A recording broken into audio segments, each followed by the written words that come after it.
Hello guys, आज के इस वीडियो में हम डिस्कस करने वाले हैं हिंदुबर्ग रिसर्च वर्सेस अडानी ग्रुप के बारे में। जहां लास्ट वीक एक अमेरिकन बेस्ड कंपनी ने एक रिपोर्ट रिलीज की जिसमें बहुत लार्ज स्केल पे आरोप लगाए गए हैं वर्ल्ड थर्ड रिचेस्ट पर्सन और इंडिया के number 1 richest person Gautam Adani के ऊपर। और after this report within 1 week Gautam Adani को करीब 108 बिलियन डॉलर्स का लॉस हुआ है, जिसे इंडियन रुपीज में कन्वर्ट किया जाए तो करीब आता है 7.5 लाख करोड़ रुपीज। और उसी के साथ 24 जनवरी से पहले वो वर्ल्ड के थर्ड रिचेस्ट पर्सन हुआ करते थे, वो आज वर्ल्ड के 18th रिचेस्ट पर्सन हो चुके हैं। कॉमन सी बात है, आप जानना चाहेंगे कि ऐसा क्या है इस रिपोर्ट में जो कि गौतम अडानी को इतना बड़ा लॉस हुआ है इस रिपोर्ट की वजह से। और उससे भी इंटरेस्टिंग बात यह है कि जो भी हिंदुबर्ग रिसर्च है उन्होंने ओपनली चैलेंज किया है गौतम अडानी को कि आप लीगल एक्शन ले सकते हो। बट क्या रियलिटी है गौतम अडानी की, जो कि लास्ट 3 इयर्स में इन्होंने करीब 100 बिलियन डॉलर्स अर्न किए हैं, जो कि उनके प्रॉपर्टी का 90% हो जाता है। क्या रियलिटी में गौतम अडानी एक स्कैम कर रहे हैं? आज के इस वीडियो में हम इसी टॉपिक को डिस्कस करने वाले हैं by the help of a Hindenburg report.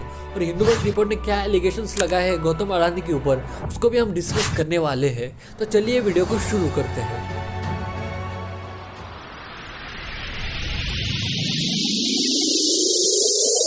तो अडानी को तो हर कोई जानता है, बट हिंडनबर्ग रिसर्च का नाम आपने फर्स्ट टाइम सुना होगा।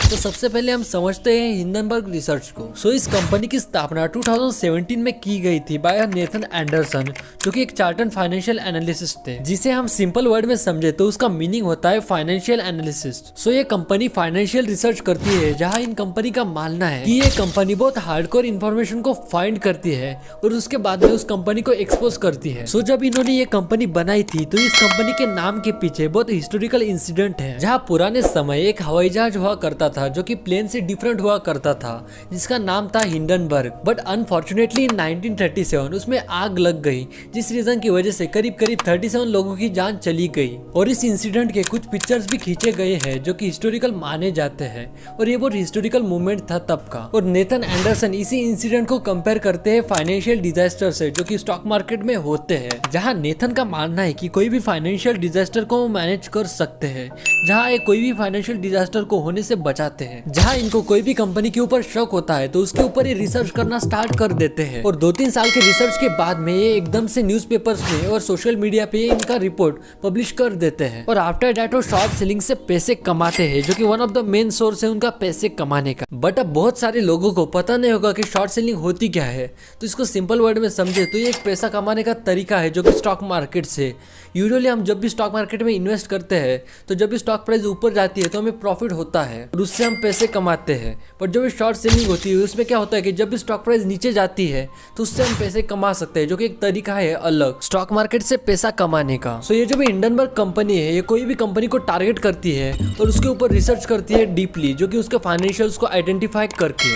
आफ्टर कुछ साल की रिसर्च के बाद में ये कंपनी क्या करती है कि उस रिपोर्ट को लेती है और पब्लिक में और टीवी और सोशल मीडिया पे पोस्ट कर देते हैं, और कुछ ही देर के बाद में वो वायरल होने लग जाते हैं। बट उससे पहले वो क्या करते हैं कि जो भी पर्टिकुलर कंपनी को उन्होंने टारगेट किया है, जिसके बारे में रिसर्च की है, उसके स्टॉक को बाय करते हैं, जो कि वो उस स्टॉक से शॉर्ट सेलिंग करते हैं, और आफ्टर मार्केट क्रैश वो बहुत लार्ज अमाउंट पे पैसा कमाते हैं। और ऐसे ही कुछ जो भी हिंडनबर्ग रिसर्च है वो पैसा कमाता है। अब हमने हिंडनबर्ग रिसर्च को बारीकी से समझ लिया है, अब हम अडानी ग्रुप को बारीकी से समझते हैं।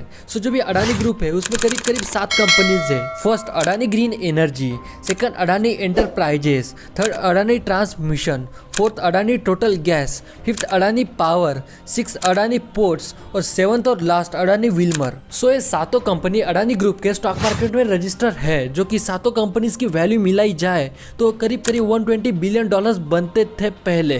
बट आफ्टर दिस रिपोर्ट ये सब कुछ क्रैश कर गया, जहां इस कंपनी की वैल्यू करीब 120 बिलियन डॉलर्स बनती थी, उसमें से 100 बिलियन डॉलर्स लास्ट 3 इयर्स में अर्न किए हैं अडानी ग्रुप ने। बट आफ्टर हिंडनबर्ग रिपोर्ट जो भी अडानी ग्रुप की स्टॉक प्राइस है वो इतनी गिर गई है, जहाँ पे जो भी गौतम अडानी है वो वर्ल्ड के थर्ड रिचेस्ट पर्सन हुआ करते थे, वही आज वर्ल्ड के 18th रिचेस्ट पर्सन पहुंच चुके हैं because of Hindenburg report. But ऐसा क्या है उस रिपोर्ट में जो कि गौतम अडानी की स्टॉक प्राइस इतनी गिर चुकी है?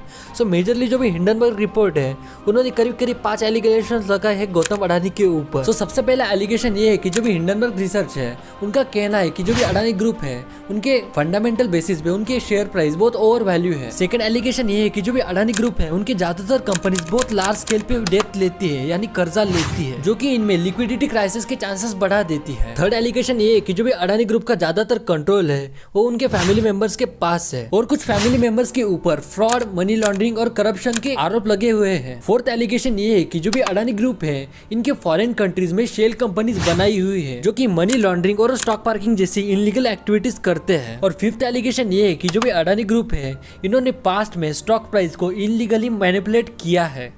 सो अब हम इस रिपोर्ट को डिटेल में समझते हैं, जो कि 106 पेजेस के रिपोर्ट में इन्होंने डिटेल में क्या लिखा है। सो इस रिपोर्ट का टाइटल है how the world third richest man is pulling the largest con in the corporate history, जिसका मतलब होता है कि वर्ल्ड का third richest person corporate history का सबसे बड़ा फ्रॉड कर रहा है। सो इस रिपोर्ट में बहुत सारे पॉइंट कहे गए हैं अडानी ग्रुप के बारे में, बट सबसे पहला पॉइंट कहा गया है उनके फैमिलीज के बारे में, जो कि सबसे पहला पॉइंट कहा गया है राजेश अडानी के बारे में, जो कि गौतम अडानी के छोटे भाई है। जहाँ रिपोर्ट में कहा गया है कि जो भी राजेश अडानी है वो डायरेक्टर ऑफ रेवेन्यू इंटेलिजेंस में 2004 टू 2005 के बीच में अक्यूज किए गए थे और उसी साल उन्हें 2 बार अरेस्ट किया गया है फॉर्जरी और टैक्स फ्रॉड में। सेकंड एलिगेशन गौतम अडानी के जीजा जी पर है जिनका नाम है समीर वोहरा। रिपोर्ट में बताया गया है कि जो भी डायमंड ट्रेडिंग स्कैम था इसके रिंग लीडर थे और आफ्टर दैट इन्हें प्रोमोट किया गया executive director of critical Adani Australian division के। उसके बाद में आरोप लगाए गए हैं गौतम अडानी के बड़े भाई के ऊपर जिनका नाम है विनोद अडानी।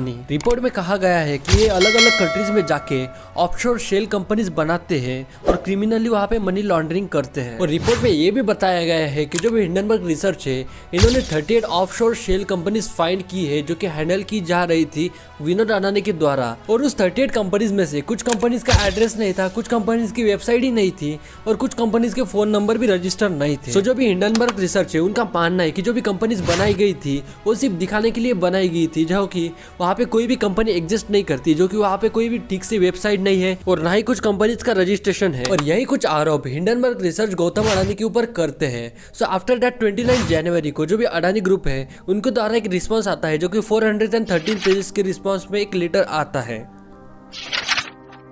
सो उस रिस्पॉन्स में लिखा होता है कि झूठी कहानी बनाने के लिए पब्लिक में झूठे रिपोर्ट्स पब्लिक किए गए हैं और उसी के साथ अडानी ग्रुप के रिपोर्ट में कहा गया है कि ये मुझ पे ही नहीं इंडिया पे अटैक किया गया है हिंदुबर्ग रिसर्च के द्वारा। इस रिस्पॉन्स के रिस्पॉन्स में हिंडनबर्ग रिसर्च का एक रिस्पॉन्स आता है कि जो भी अडानी ग्रुप है इन्होंने कोई भी एलिगेशंस का ठीक से जवाब नहीं दिया, जहाँ अडानी ग्रुप का कहना है कि पूरे गवर्नमेंट बॉडीज का अप्रूवल है और सभी डिटेल पब्लिक में अवेलेबल है, बट प्रॉपरली किसी भी क्वेश्चन का रिस्पॉन्स नहीं किया है अडानी ग्रुप ने। और उसी के साथ हिंडनबर्ग रिसर्च ने कहा है कि जो भी इंडिया पे अटैक है या फिर नेशनलिज्म है ये सिर्फ एक रीजन है छुपने का, जो कि क्लियरली आंसर नहीं दे पा रहे हैं अडानी ग्रुप। और हिंडनबर्ग रिसर्च अपने रिपोर्ट को लेकर इतना कॉन्फिडेंट है कि उन्होंने स्टार्टिंग में ही कहा है कि अब आप हमारे रिपोर्ट को ना भी माने तो भी जो भी अडानी ग्रुप के शेयर्स है वो करीब 85% ओवर वैल्यूड है, यानी जो भी उसकी कीमत बताई जा रही है समझो 100 रुपीज की वो कंपनी है तो करीब वो सिर्फ कंपनी 15 रुपीज की है, जो कि 85 रुपीज एक्स्ट्रा बताए जा रहे हैं। और इसके बाद में अडानी ग्रुप का कोई भी रिस्पॉन्स नहीं आया है। आपको क्या लगता है इस इंसिडेंट के बारे में, जो कि गौतम अडानी रियल में इतने अमीर है